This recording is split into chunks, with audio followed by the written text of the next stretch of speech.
Sarap dito mag-waswas eh. Waswas ng waswas dito sa Danghari. Parang ako nasa Benguet oh. Rudy oh, parang ako nasa Benguet oh. Oo. Kala mo ikaw lang ha.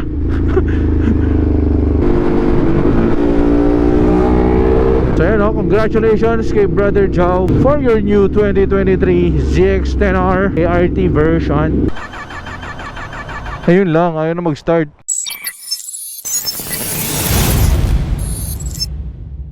What is up guys?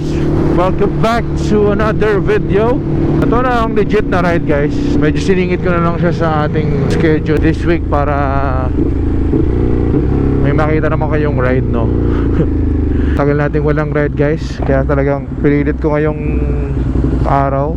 Kahit na muntik na di matuloy ito kasi nakita nyo naman ang weather pati sa Google Maps. Pagtingin ko, putik, umuulan.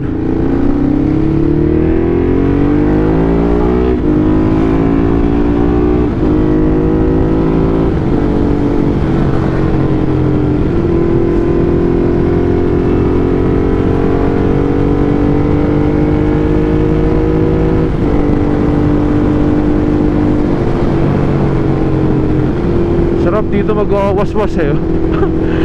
Waswas ng waswas dito sa Danghari.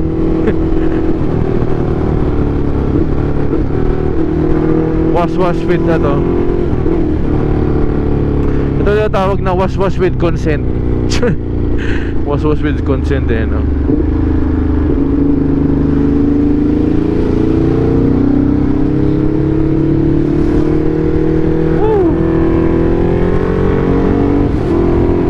Nakakatakot kasi yung ulap guys. Tila siya magpapashower. Kagabi, chinek ko na yung weather sa Las Piñas. Maulan eh. Pero paglabas naman natin kanina, hindi naman umulan. Tapos chinek ko yung location na pupuntahan namin. Uulan daw, pero ngayon hindi. Parang uulan siya mga 10. Eh, may pasok pa ako mamayang alas 11. Kaya by 10 dapat nasa bahay na ako. So talagang isisingit ko lang tong ride na to guys for you. Maswerte tayo sa mga kasama natin for today. Dahil bihira lang natin mapauo tong vlogger na to. Kitain natin sila guys dito sa may Starbucks ata, sa may Petron. Dito ko na sinimulan yung vlog guys kasi napaka-maaliwalas dito. And nakita nyo naman ang tanawin, madilim. Char. Napaka-maaliwalas kasi dito sa Danghari guys. Kaya dito na tayo mag-start ng video.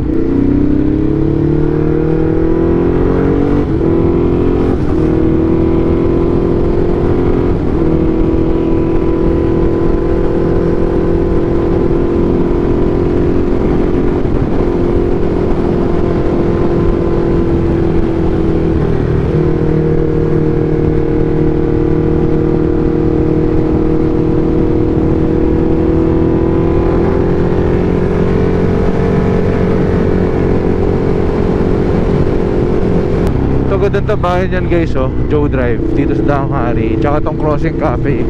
And I think si Villar din may-ari niyan guys. Well, ano ba bang hindi pa kung may-ari ni Boss Villar? Sa kanya naman na ata ang lahat. Ala kuya.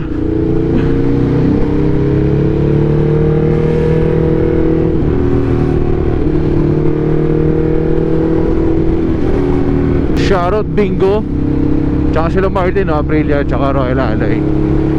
One of these days guys, makakagamitan ng Royal Alloy na scooter. Abangan niyo yun. Care of Royal Alloy, Danghari. Ayun o, kasama na natin si Brother Joe and si Brother Ken. MT-07, ZX-10R, Hyper. Ayun o, bagong bago. Sarap talaga na may bagong motor ano. Ano feeling na may bagong motor? Sarap? Ito yung dati nating motor guys, pero ito yung latest version na to eh. Yun lang. Matagal mo gano'n. Nakakaba yun ah. ZX-10R KRT version 2023. So yun yung parang motor ni Clyde guys. Pakapogi din eh no. Iniisip nyo pa kung anong papalit niyang exhaust dyan. Nakita nyo naman, stock na stock oh. Stock is good.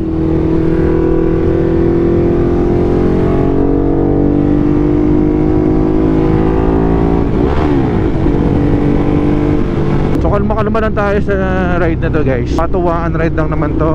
Hindi naman to ratratan. Mahalaga na kasama natin sila ulit. Si Ken, first time ko makaka-ride. Naka MT-07. I remember dati, tinawagan pa ako nito nila Jao noon kasi nakapanood daw ako nito ni Ken. So, nakakatawa naman. And now, naka-ride na natin siya guys. Time check guys is 7:13 AM of this beautiful Thursday. Aguinaldo Highway hits tayo guys today. So guys, yung perks ng yung hindi kayo traditional na shift, office shift na which is 8 to 5, 9 to 6, diba? So kung may mga lakad ka sa umaga, nagagawa mo tulad ng pag-ride, diba? So pinapamukha ko lang sa inyo na kaya kong mag-ride bago pumasok. Char lang. MT-07. Ganda rin yung canister ko dati sa MT-07 ko guys. The only na pinag-aiba niya sa MT-07 ko and dyan sa bagong MT-07 is yung pinaka-tangke, yung pinaka parang fairing niya na tangke. Tapos yung harap, so iba na itsura niyan. Para sa akin mas okay yan, mas pungogi siya compared dun sa dati yung MT-07. Siyo si kuya oh.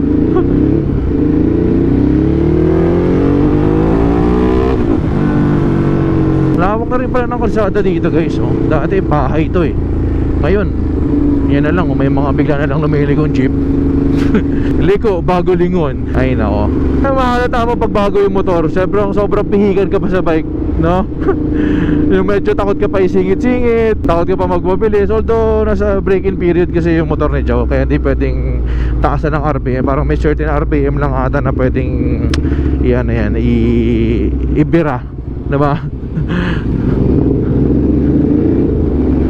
Naalala ko dati yung pinagamit sa akin yung brand new na RP ni Torque. Sabi niya parang maximum of 4,000 RPM lang ata dapat. Tama ba yun? Tapos binarurot natin mga 8,000, 10,000 RPM bago mag-shift, no? Sarap ng mga bagong gulong oh. Ito guys, pinalitan na ni Joe ng gulong Michelin ata pinalit niya. So hindi na siya yung stock. Ang stock ata nito parang Pirelli na ata, I'm not sure. Pero yun, napalit siya ng Michelin.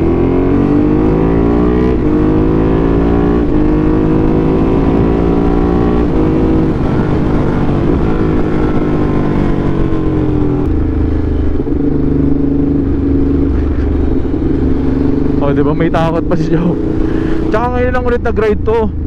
Diba after nga nangyari sa kanya, syempre kahit sino naman alam mo yung may kaba. So technically parang welcome back ride na to ni Joe sa sarili niyang motor kasi nakapag-ride naman na siya sa ibang motor guys, diba? Nakakairam siya ng ibang motor ng mga recently. So yun congratulations kay Brother Joe for your new 2023 ZX-10R ART version. Baka nyo guys yung mga gagawin niyang upgrades, rides with that ZX-10R. So shoutout sa mga cutie pies natin dyan. Ito na madami kasi yung mga subscriber ni Joe. Yung iba pwede naman lumipat sa akin. Nagme-mischief. Tagal-tagal mo na sa hyper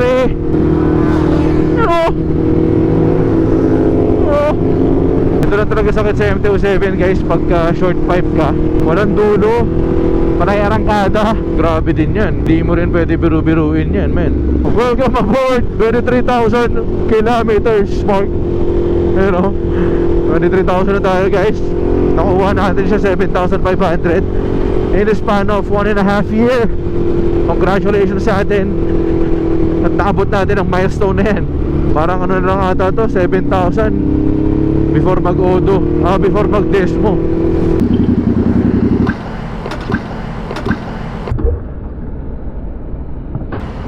Puta bobo. Bobo.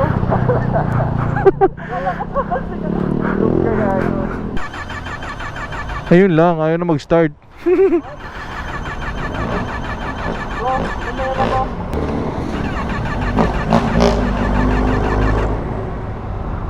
Oh shit.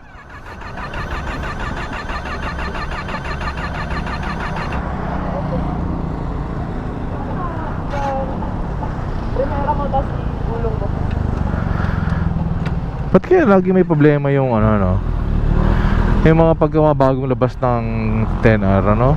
Yung kay PJ before, parang yung rotor, yung disc brake rotor yung may problema, kaya hindi rin na-i-release kagad, pinalitan pa ng parts. Feel ko during, di naman siya siguro factory, ano, pero parang ano siya,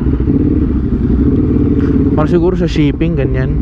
Pero yung mga ganyang issue ng hindi nag-i-start, starter or panis na gasolina, alam ko, hindi ko alam paano yan eh. Pero dapat pasok sa warranty yan guys, di ba? Anyway, so dito tayo guys sa Sampaloc, pababa to ng Tanawan. Iba to sa Kasili tuloy. Ano ba tawag to sa isa? Yung Matarik din. Kasi ito Sampaloc daw to. First time ko makakadaan dito guys. And ito, lagay lang natin sa touring para hindi aggressive. Ayan, puntahan din siya ng mga nagbibisikleta guys, oh. Warning, dangerous curve. Ah, Matarik nga. Oh. Tinutulak na ng mga bata, oh.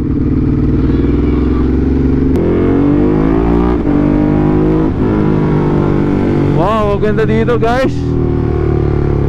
Kaso yung mga kurba, di ko alam kung super surf o hindi. Kaya ingat lang tayo. Tamang ano lang tayo, tamang chill ride lang dito. Madali sana mag picture dito guys, oh.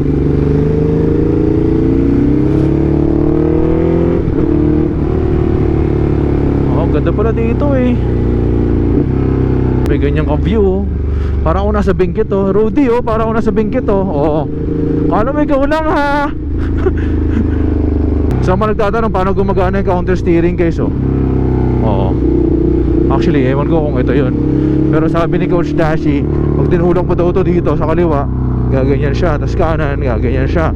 So parang ganun. Diba? So pagka tinulak mo dito, kakaliwa. Pag tinulak mo kanan, kakanan, syempre. Yung hindi mo gets ni Kong, yan o. Ayan o. Oo.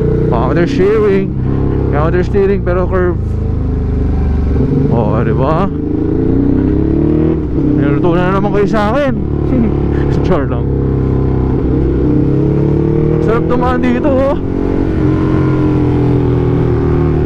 Wow, ang ganda. Ang ganda, kaso may basa.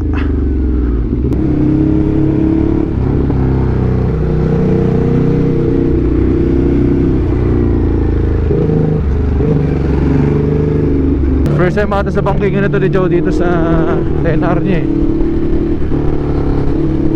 Masusubok ang Michelin tires. Alam niyo yung ano, yung mga POV, di ba may mga cameraman yung mga main subject, may mga influencer na may sarili silang cameraman. Parang ganito yun, no? O, di ba?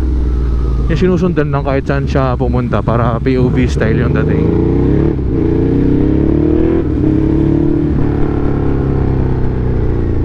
Hala, grabe. Yan natulog si ate.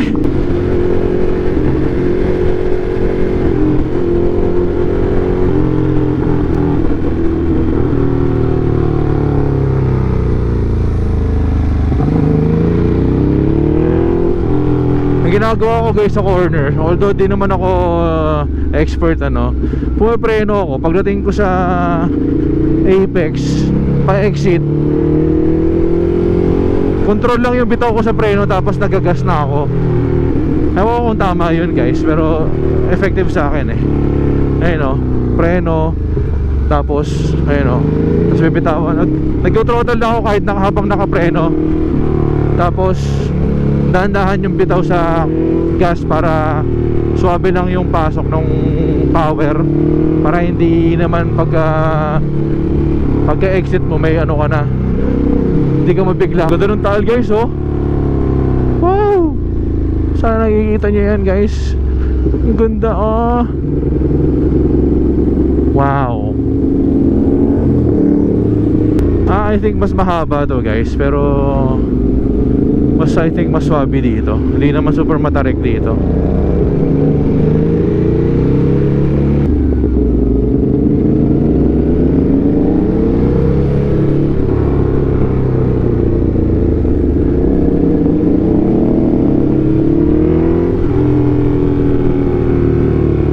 Dito, sarap ang picture, oh.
kailangan dito focus ka.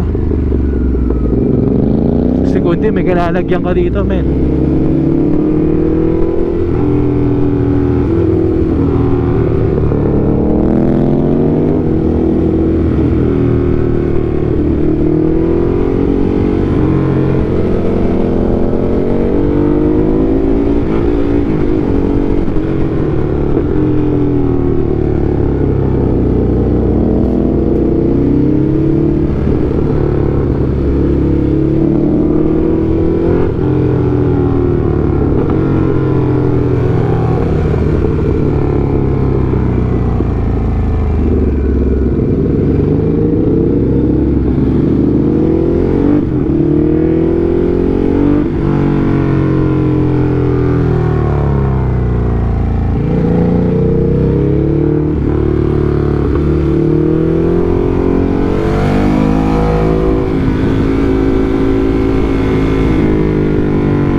Dito nga lang medyo challenging kasi yung kurba niya guys, ganyan no, pasubsob tapos kurba na super sharp. So kailangan coordinated yung ganda, yung preno mo at saka yung pag-lean mo, kasi pag nagkamali ka ng tansya ng braking point, it's either mag-low side ka or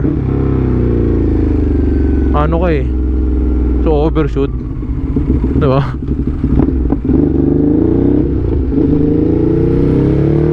Naman maganda talaga sa Hyper guys, super capable niya yung twisties. So dito sa Bañadera Baywalk guys, nakapunta naman na tayo dito, diba? Kung naghahanap kayo ng mga quickie ride lang, yung malapit lang sa metro, tapos may konting rat-rat, dito the best na pwede puntahan nyo. Tapos meron ka pang Taal View, diba? Buti nga na-introduce natin ito ni Doc Sherlo eh. So, diba, para kahit tayo nag-ride, meron tayong pwedeng pagdala ng mga tropa natin. At even mga ka-ride natin, even syempre mga family natin, pwede natin bitbitin dito, diba? O diba, ang ganda ng Taal oh. Kitang kita mo oh. Oh.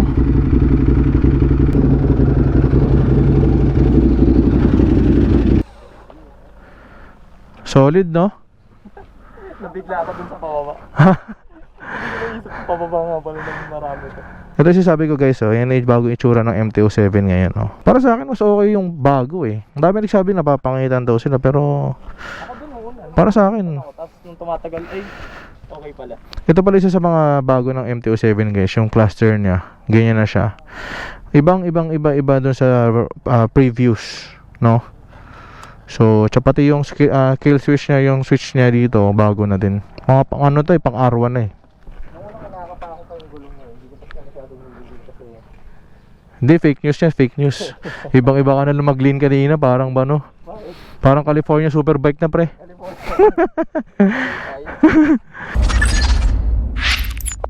Ang sarap talaga ng may bagong motor, ano? Balita ko sabi ni Joe, meron daw 6R na palabas eh. Tapos, TFT display na rin daw. Sampahan nga natin. Try naman tayo ng inline 4, no? Makatry man lang ng inline 4 tapos sports bike. Feel ko kakayanan natin yung bagong 6R. Yung sa 6R, naka-TFT display na parang ganito. Parang angas, ano? For sure, naka-auto blip na rin yun, no? Kasi may quick shifter naman talaga ang 6R eh. Wala lang auto blip. Pero siguro lalagyan nila ng auto blip, no? Sarap po. Sports bike, kahit 6R, pero brand new naman, diba? Eh kung tayo Sir, yun o.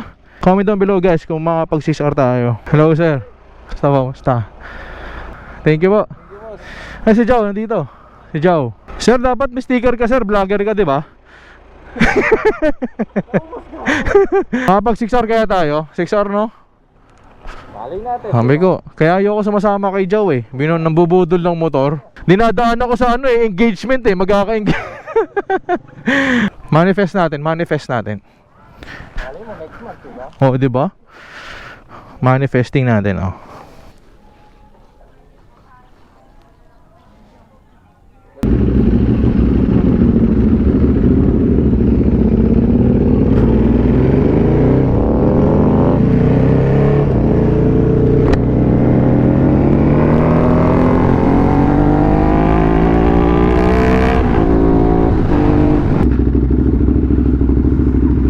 Mag-STEX kami ni Ken.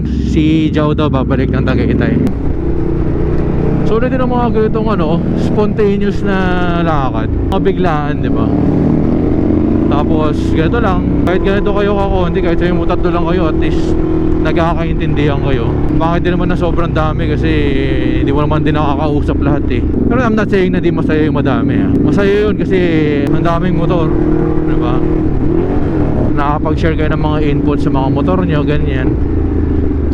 Well, depende pa rin naman sa preference ng isang rider, kung anong mas trip niya, samahan yung madami or yung konti pero solid, di ba?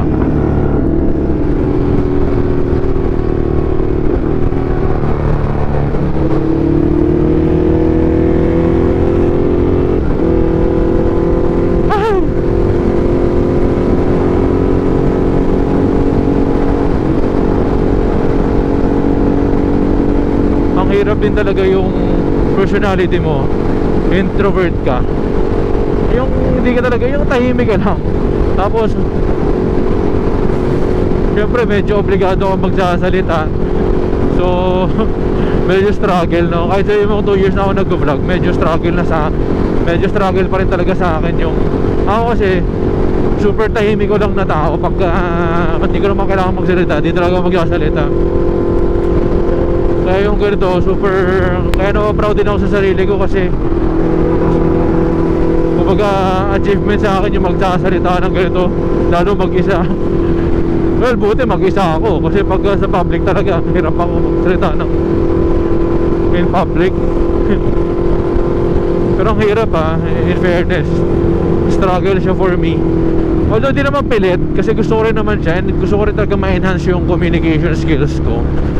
But at the same time, yun nga, minsan talaga aatakihan ako ng yung gusto ko tahimik lang ako, ganun, focus lang.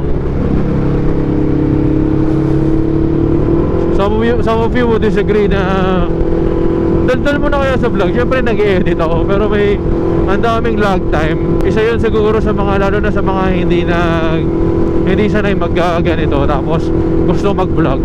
Isa sa struggle yun, and at the same time, isa yun sa mga kailangan yung harapin.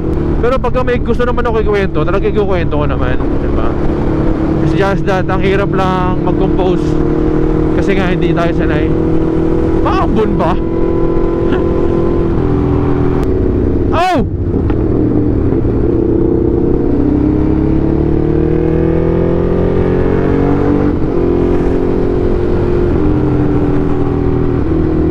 Baka umaambon sa Manila, guys, baka kailangan ko nang i-end dito video natin. Well, tapos naman na yung video natin, guys. I'll end the vlog here, guys. Shoutout kay Ken, syempre, and kay Jao. If you haven't yet subscribed to Jao, which I'm pretty sure lahat na nakasubscribe sa akin nakasubscribe sa kanya. If you like this video and you like this content, click the subscribe button and hit the notification bell para, di ba, updated ka sa mga videos na lumalabas sa ating channel. And with that, guys, and I'm pretty sure, and mukhang umuulan na sa Manila, maliligo kami ni Ken. Naamoy ko na ang dilubyo. Kita ba sa next vlog, and I'll see you on the next video. Peace out and babush.